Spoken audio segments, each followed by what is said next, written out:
Okay. What do you think that is? What's it look like?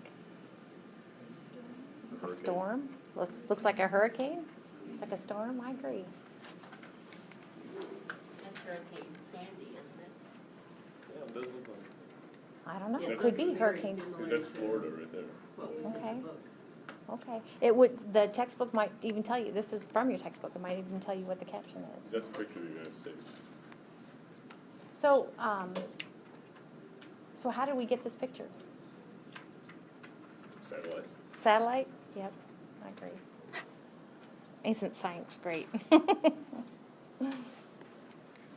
Okay, so that was a hurricane. That was exciting, and we'll kind of get to severe weather. But in the meantime, in this chapter, we kind of need to talk a little bit about the Earth's atmosphere and the Earth, and there's more to the Earth than just the atmosphere. But when we talk about weather, we're talking about the Earth's atmosphere, kind of like the now state of the Earth's atmosphere. And you're like, well, what do I mean by state? So basically, weather is what our current temperature is. It's what our current precipitation situation is. That's the weather. It's like what the barometric pressure is doing. The weather is, are there clouds? Is it, okay, that's all what the condition of the atmosphere is. What's the state of the atmosphere? But it's kind of like nowish. It's not like next fall. Okay, that would be something else. That would be more like climate. Okay, so the weather is kind of nowish. So this is a weather map, and every weather map is different. But one of the things that weather maps have in common is usually they're kind of telling you what we say the surface conditions are. So it's about 5 feet off the ground. What is the atmosphere doing? Okay, about 5 feet off the ground usually. So what are those numbers they're telling us? Temperature. Yep, the numbers are telling us temperature. Very good. And this one is kind of cool because it's color-coded, right? It's got those bands going. So what is the temperature? What temperature are we experiencing? Probably 9 degrees. Probably 9 degrees. I see. He took like the kind of the 10 down here. He took this color 10 because we're there, and he thought, well, we're kind of more in the middle, so we might be more like 9 degrees. I agree. So it's good. It's cold. But this isn't December. This is what it's supposed to do in December. This isn't necessarily what it did. Let's see, what else? Well, what is this blue line right here? This blue line right here. It is a cold front. Very good. Let's try to circle it. So those blue lines, and if you're, how could you tell that's a cold front if it wasn't blue? It's ushering in cold. It's ushering in cold. It's meeting the warm. But like just looking at the line, how do you know that's a cold front? Because it has triangles. Yeah, very good. You're both right. Yep, it has triangles. Awesome. So if that's a cold front, what's that? A warm front. Yep, very good. And a lot of times, and it almost kind of, see that L there? What's the L? Low pressure. The L is a low pressure. A lot of times low pressures they're almost like a kind of a mixer. And let's see, it goes counterclockwise around a low. Okay. So, all right, very good. So this would be weather. Okay, now weather can be like what it's doing now, what it's going to do tomorrow. Weather could be like what it did yesterday. Weather could be like a 10-day weather forecast. But I want to compare that to climate.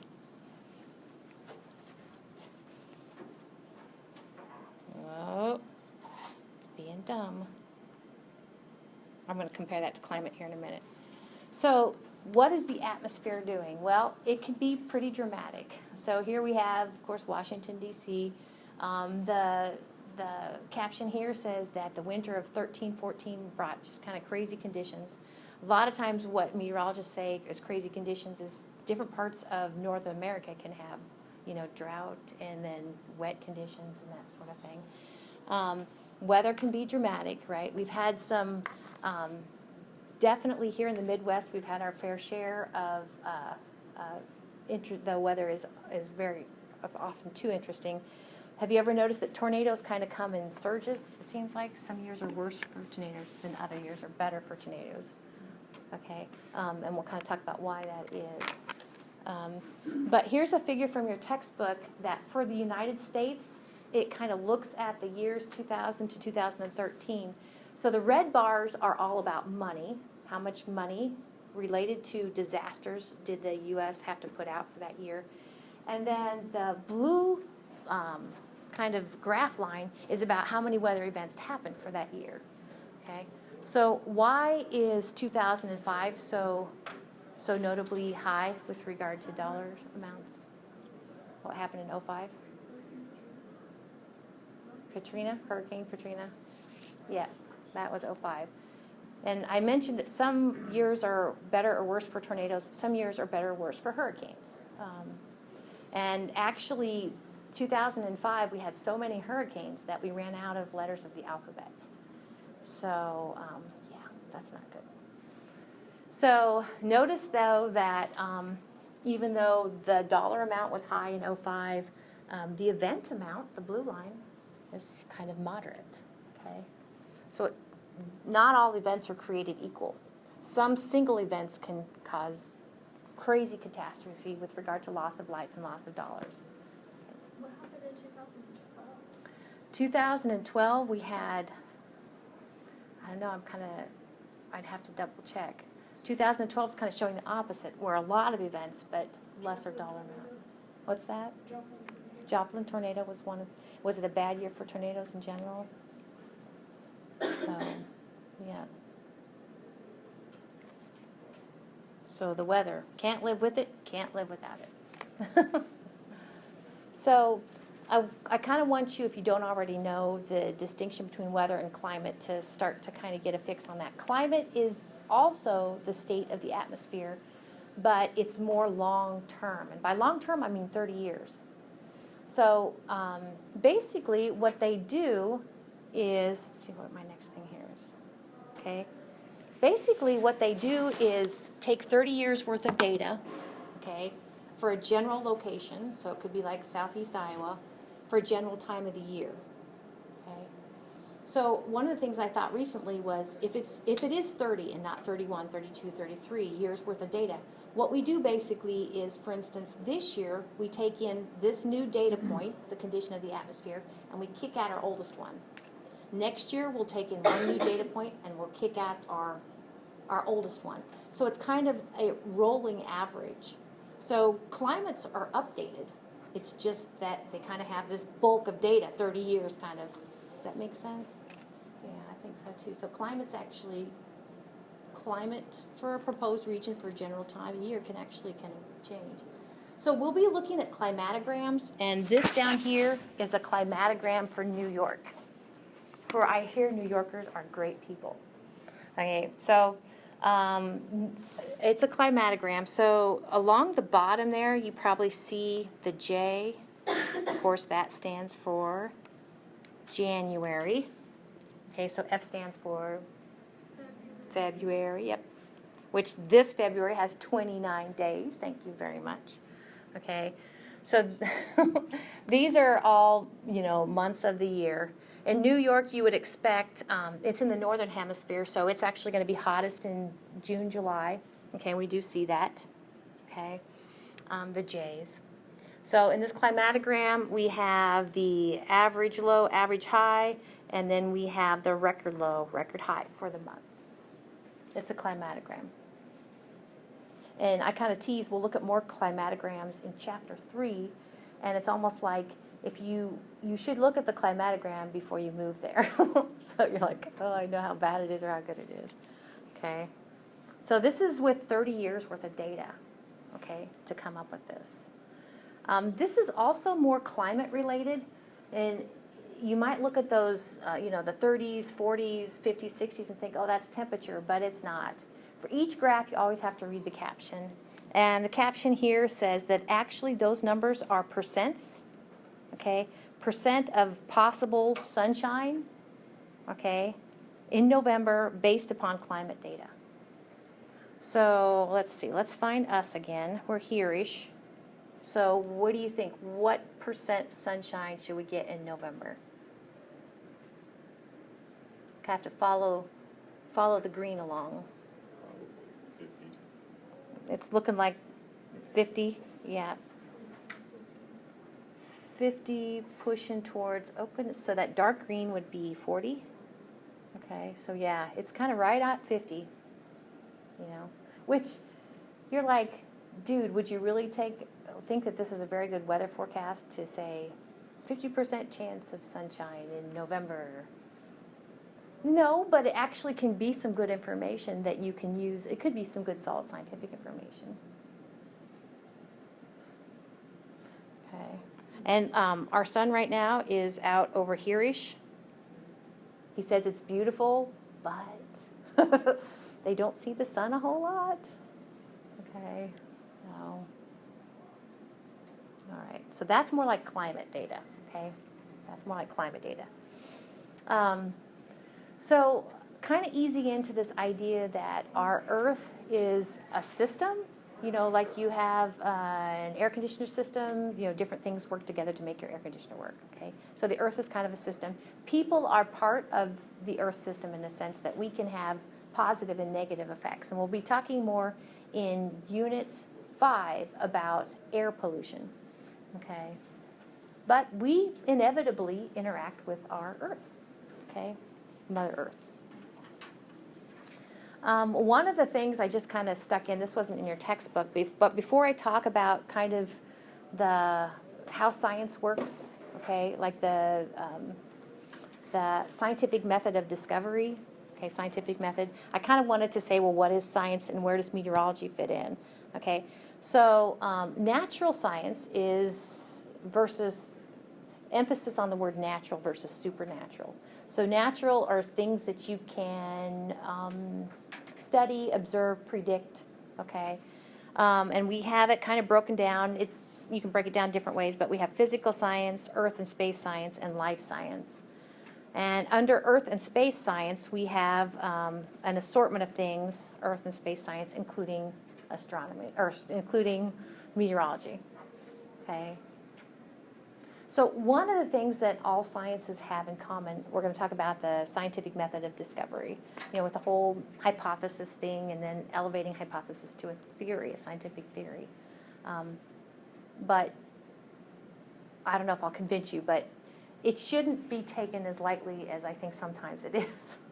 Okay, I mean, not that you have to be entirely serious about science, but science is not just a whim or an opinion. So. Okay, so here we go. You've probably seen this before, and I'm going to kind of talk you through kind of way I think of the scientific method of discovery. And I looked on the internet to try to see maybe how other people out there describe it, and so it's kind of a hybrid. But you can think of it this way. People were born curious, and sometimes our curiosity is fostered, and sometimes it's squelched. Just kind of the way we were built or our circumstances kind of, I think, do that. That's a whole other subject. So first off, you pose a question. And actually, these first two, sometimes one can come first and the other can follow. So you can pose a question and then make observations, or based upon your observations, you pose a question. Okay, but you have to have something that you're wanting to look at more closely. Then you'll gather data about that thing that you're curious about in the natural world. Okay. And then it will just kind of evolve, or kind of, it will kind of move into something else. And that something else, the first step, and the step you'll be at a long time, is a hypothesis step. So basically, once you've come up with something you want to know about, okay, you make observations. Okay, and then based upon your observations and what your interest is, you're like, well, I think this is why that happens, okay? And your understanding of what's happening kind of behind the scenes is your hypothesis. Or I should say, your guess of what's happening behind the scenes is your hypothesis. And then based upon what you think is happening, you'll have a better sense of how to come up with some sort of experimentations to test your hypothesis. So now in real science, in a real deal, you should be able to take your hypothesis and based upon what you think is happening behind the scenes, make predictions from that. Okay? Just saying something is so And if it's not testable with predictions, it's not science. That's not fair, really. You know, you can't prove it. Or make hypotheses or make predictions based upon it. So, so then this, I mentioned the word simmer, I think, a minute ago. It just kind of simmers. So basically, you kind of go back, make more observations, kind of think about it some more, make more, do different experiments, and you just kind of keep revisiting that. You might need to kind of tweak your hypothesis. You might need to start from scratch. You might need to go out and have a beer if it's totally wrong, okay? But at some point, if it's simmered long enough, and if your experimentations kind of come back good, you get a green light there, and if you are able to make predictions based upon your hypothesis, at some point you're like, dude, I know this is right. And I know that within my community of science, this is something I want to share, okay? But be careful, because like I kind of tease that scientists are like kind of little kids that like to show each other as wrong. So about the time you step out into that world of the community of your colleagues, they'll probably tell you what's wrong with it, okay? These days, people probably publish in a journal. Like there's a journal of, atmospheric science. There's a journal of chemistry. There's a journal of physics, So those would be, and those are journals of what we call peer-reviewed, so, which sounds really scary in and of itself, okay? Then last but not least, after, I've only introduced the word hypothesis, the simmering hypothesis.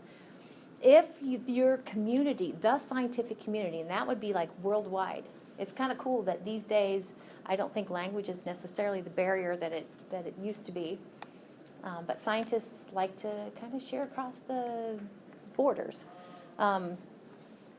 If it passes test of your peers, okay, the scientific community can decide to elevate it from a hypothesis to a theory, to a scientific theory, okay? So it's kind of like, I liken it to if you're playing checkers, and if you get to your opponent's side of checkers, what do they do to you?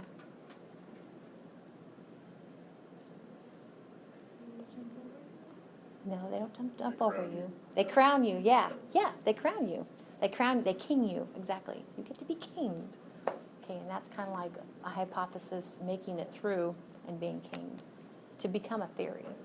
So that's why I cringe when people say, well, it's just a theory. I'm like, oh, if it's a scientific theory, it's not just a theory, okay? So anyway, there you go. So I have a couple of things I got off the internet. So this is just kind of a flow chart describing, and sometimes the scientific method is really kind of hard to sink your teeth into.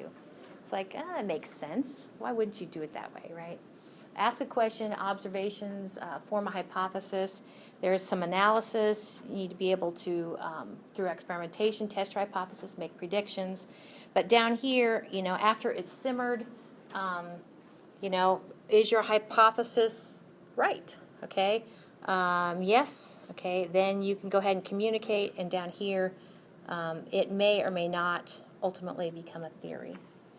For people who have who have gone through a PhD program and defended their thesis, okay, that's kind of, it's not this bad, but basically you put yourself out there and you defend your thesis.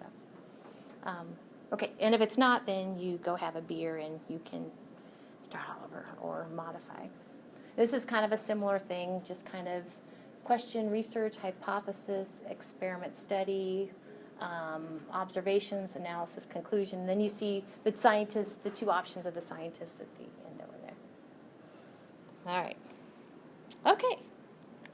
Scientific method. Back to something specific to meteorology. So a little bit ago, I kind of pulled up internet sites of what was the data or what was the atmospheric conditions right now for Keokuk, Iowa. Good chance that that data was fed by something just like this, a gizmo just like this, kind of a set of instruments. Doesn't look like you could measure stuff over here. Not only that, but this set, I see something, I see something here, okay.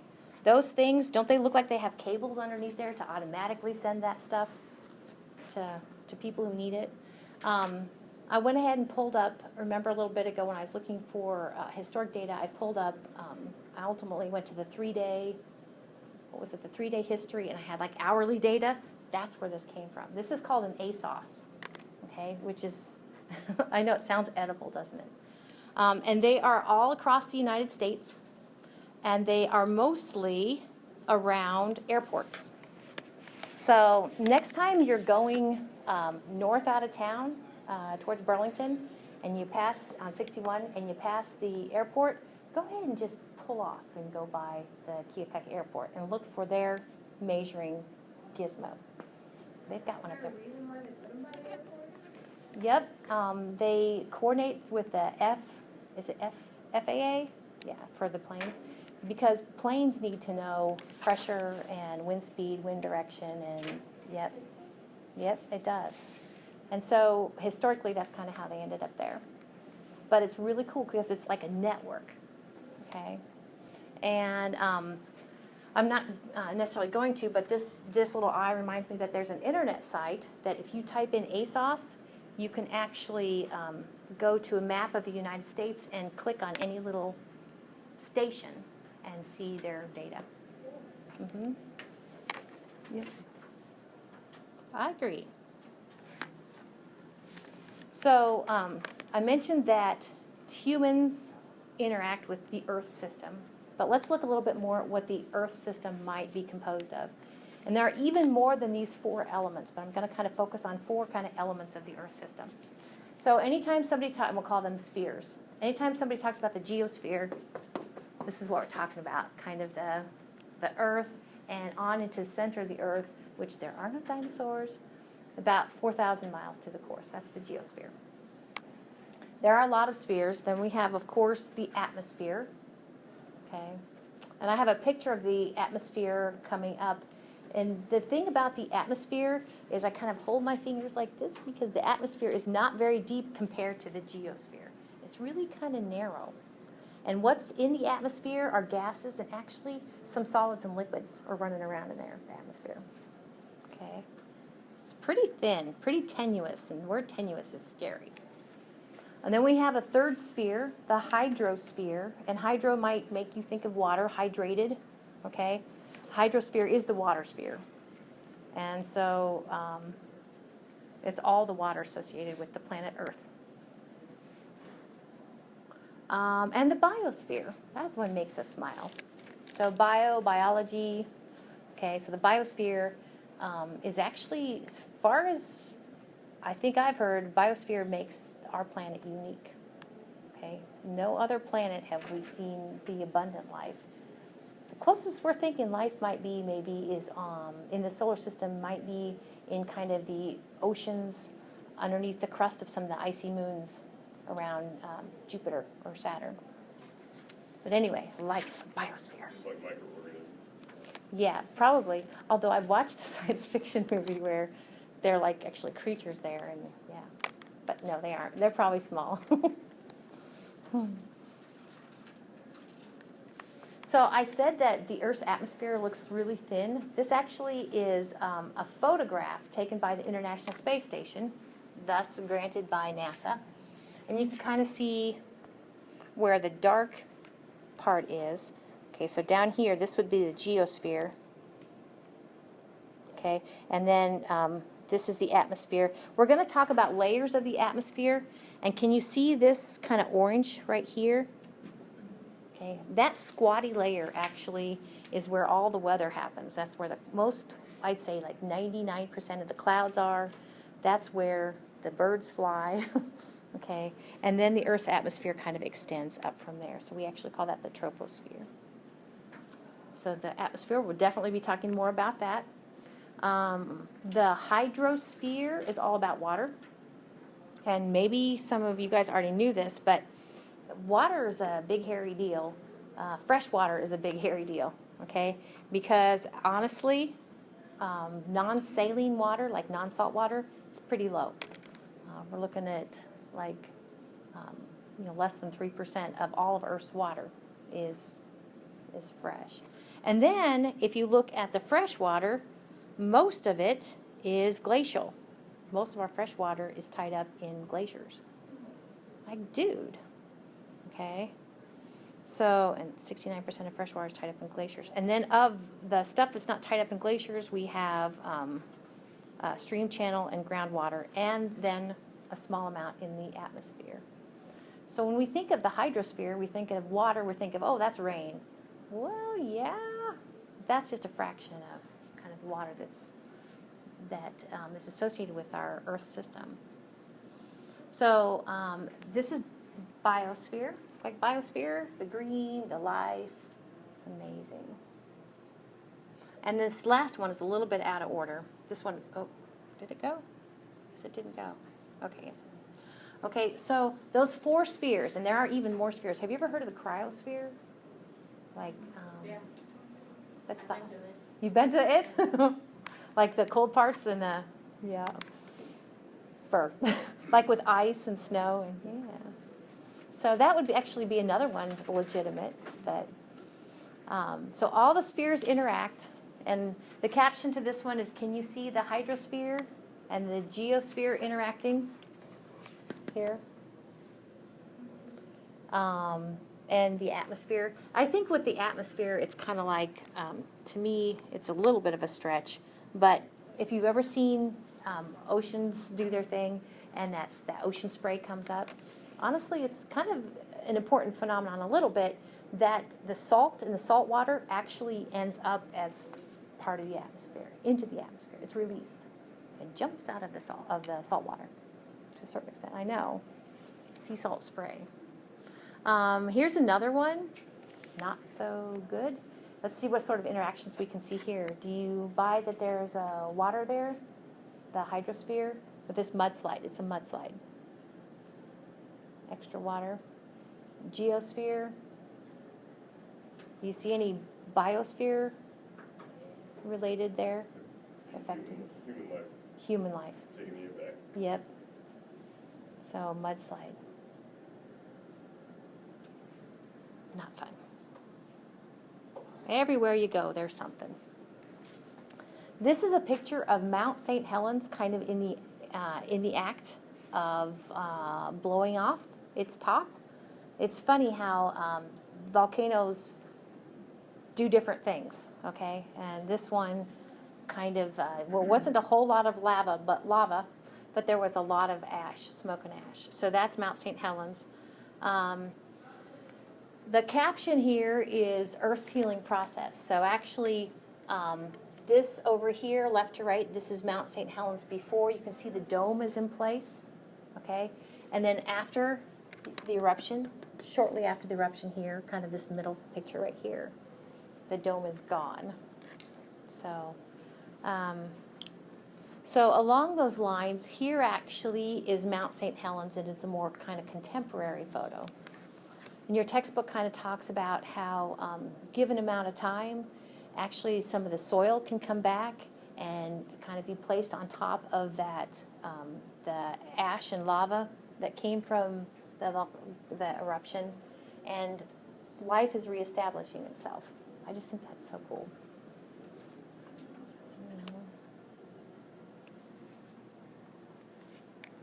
Right.